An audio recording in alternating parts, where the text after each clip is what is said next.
नमस्कार। आज हम झांक रहे हैं जीवन के उस विशाल बहुत उलझे हुए पारिवारिक इतिहास में जिसे ट्री ऑफ लाइफ कहते हैं, मतलब जीवन वृक्ष जी। और हमारा इरादा है कि इस अरबों साल पुरानी कहानी से सबसे दिलचस्प और हाँ थोड़ी हैरान करने वाली बातें निकालें। बिल्कुल, ये कहानी है इतनी बड़ी और दिलचस्प। तो कहाँ से शुरू करें? शायद लूका से, LUCA। हाँ, लूका, लास्ट यूनिवर्सल कॉमन एंसेस्टर। सोचिए, मतलब एक अकेली कोशिका अरबों साल पहले, जिससे आज के सारे जीव, बैक्टीरिया और किया, हम सब उसी से निकले हैं। एक कोशिका से। और वायरस, उनका क्या? वो इस पेड़ पर कहाँ है? हाँ, ये बहुत दिलचस्प सवाल है। देखिए, वायरस को ना इस पेड़ से आमतौर पे अलग रखा जाता है। अच्छा, क्यों? क्योंकि उनका जीवन से रिश्ता अभी तक पक्का नहीं है। मतलब क्या वो जीवन बनने से पहले के कोई कण हैं, या फिर किसी कोशिका से निकले DNA या RNA के टुकड़े? पता नहीं। असली फर्क ये है कि जीवन, मतलब बैक्टीरिया या हम खुद अपनी कॉपी बना सकते हैं। वायरस को ऐसा करने के लिए किसी जीवित कोशिका, किसी मेजबान की जरूरत होती है। अच्छा, जैसे उसे चलाने के लिए कोई कंप्यूटर चाहिए। बिल्कुल वैसे ही।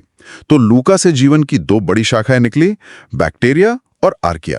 और हम यूकैरियोट्स, हमारी कोशिकाएं तो ज्यादा जटिल होती हैं। हाँ, हम यूकैरियोट्स आर्किया वाली शाखा से ही विकसित हुए, ये माना जाता है। ओके। और यहीं पर, मतलब यूकैरियोट्स के बनने में एक बहुत ही कमाल की घटना हुई, एंडोसिम्बायोसिस। एंडोसिम्बायोसिस, ये क्या है? सोचिए, एक बैक्टीरिया किसी तरह एक आर्किया कोशिका के अंदर चला गया और वहीं रहने लगा। अंदर? हाँ, और धीरे धीरे वो बैक्टीरिया उस कोशिका का हिस्सा बन गया, माइटोकॉन्ड्रिया, जो हमारी कोशिकाओं को ऊर्जा देता है, हमारा पावर हाउस। अरे वाह, मतलब हमारे अंदर एक पुराना बैक्टीरिया रहता है। एक तरह से कह सकते हैं। और फिर ऐसा ही कुछ दोबारा हुआ।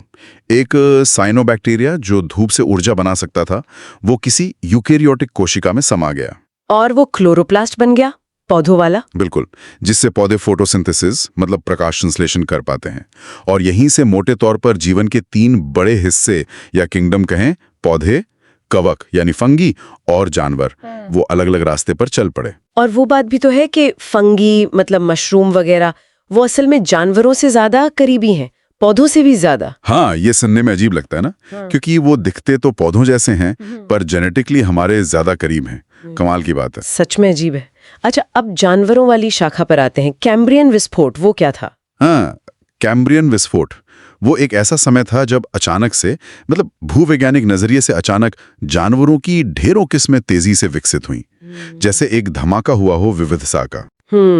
और यहीं पर जानवरों के शरीर बनाने के 2 मुख्य तरीके, 2 बड़े ग्रुप बने, प्रोटोस्टोम, जैसे कीड़े मकोड़े जिनके शरीर पर बाहरी खोल होता है, और ड्यूटेरोस्टोम, जैसे हम, कशेरुकी जीव, जिनके शरीर के अंदर ढांचा होता है। अच्छा, और फिर वो पानी से जमीन पर आने वाली बात, वो कैसे हुआ? वो तो बहुत बड़ा कदम रहा होगा। हाँ, बहुत बड़ा। इसका क्रेडिट जाता है खास तरह की मछलियों को, लोब फिन मछलियां। Lobe fin? जी, उनके जो फिन्स थे ना, वो मांसल थे, और उनमें वैसी ही हड्डियां थीं जैसी हमारे हाथ पैरों में होती हैं, शुरुआती हड्डियां। अच्छा। और हमें जीवाश्म भी मिले हैं, जैसे टिक्टालिक, वो कमाल का जीवाश्म है, आधी मछली जैसा, आधे 4 पैरों वाले जानवर जैसा, वो एकदम बीच की कड़ी दिखाता है। तो टिक्टालिक जैसे जीवाश्म इस बदलाव का सबूत है? बिल्कुल, ठोस सबूत। अब जमीन पर आने के बाद एक और बड़ा विभाजन हुआ, एमनियोट्स, वो जीव जो जमीन पर अंडे दे सकते थे, जिनके अंडों में खोल होता था। हाँ। वो 2 मुख्य रास्तों पर बट गए। एक थे सौरप्सिड्स, जिनसे आज के सरीसृप और पक्षी निकले हैं। सरीसृप और पक्षी। और दूसरे थे साइनेप्सिड्स, जिनसे हम स्तनधारी यानी मैमल्स निकले। तो डायनासोर्स सौरोप्सिड्स में आते थे? हाँ, डायनासोर सौरप्सिड थे। और मजे की बात, पक्षी जो है ना, वो असल में डायनासोर के ही वंशज हैं, थेरोपॉड डायनासोर से विकसित हुए। क्या बात है, चिड़िया मतलब डायनासोर? हाँ, छोटे पंखों वाले डायनासोर। फिर आई केटी विलुप्ति घटना, वो एस्टेरॉइड वाली। हाँ, जिसने बड़े डायनासोरों का सफाया कर दिया। सही। और उसके बाद खाली हुई जगह में पक्षियों और हमारे पूर्वजों यानी शुरुआती स्तनधारियों को फैलने का मौका मिला। तो हमारे स्तनधारी पूर्वज वो साइनेप्सिड्स थे, उनके विकास में क्या खास हुआ? कई चीजें हुई, जैसे सुनने की क्षमता बेहतर हुई। एक कमाल का बदलाव ये था कि जबड़े की कुछ हड्डियां खिसककर कान के अंदर चली गईं और सुनने में मदद करने लगीं। जबड़े की हड्डी कान में? हाँ, हमारी जो कान की सबसे छोटी हड्डियां हैं वो वहीं से आई हैं। सूंघने की शक्ति भी शायद बेहतर हुई, लेकिन हाँ, हमारी नजर उतनी तेज नहीं है जितनी सरीसृपों या पक्षियों की होती है। और हमारे सबसे करीबी रिश्तेदार आज कौन है? चिंपांजी? हाँ, जीवित रिश्तेदारों में चिंपांजी सबसे करीबी हैं। पर यह समझना जरूरी है कि हम चिंपांजी से विकसित नहीं हुए। अच्छा। नहीं, बल्कि हमारा और उनका लाखों साल पहले कोई एक साझा पूर्वज था, जिससे एक शाखा चिंपांजी की ओर गई, दूसरी हमारी ओर। ये पूरी कहानी मतलब सुनने में तो अविश्वसनीय लगती है, पर इसके सबूत क्या है? कैसे मान लें ये सब? सबूत बहुत हैं और अलग-अलग तरह के हैं, जो सब एक ही कहानी बताते हैं।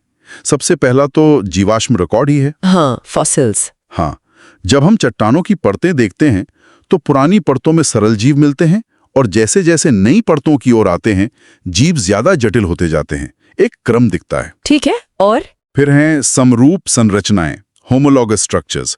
जैसे आप इंसान की बाह की हड्डी देखें, चमगादड़ के पंख की या व्हेल के फ्लिपर की, अंदर हड्डियों का मूल ढांचा एक जैसा है। हाँ, अलग अलग काम के लिए बदल गया, पर ढांचा वही है। बिल्कुल, ये सांझे पूर्वज की निशानी है।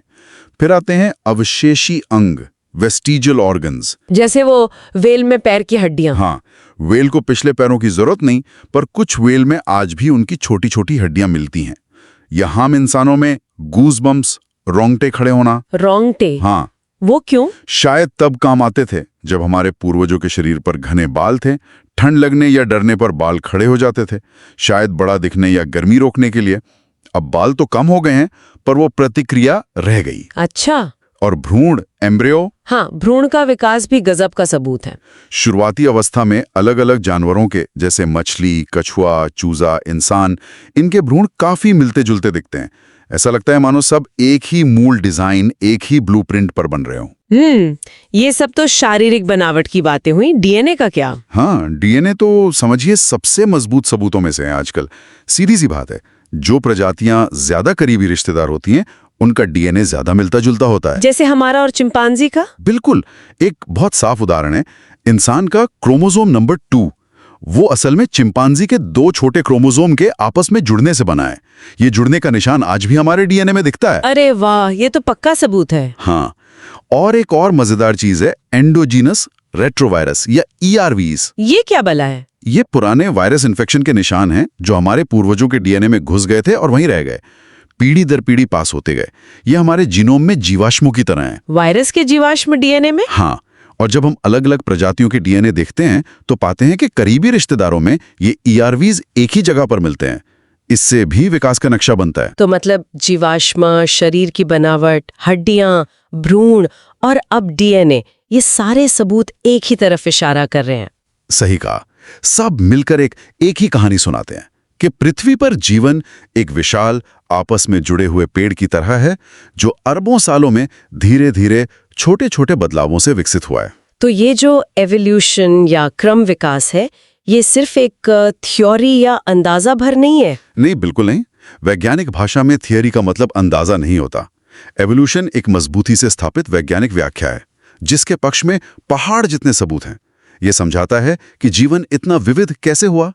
ये बस छोटे छोटे बदलावों की एक बहुत लंबी कहानी है।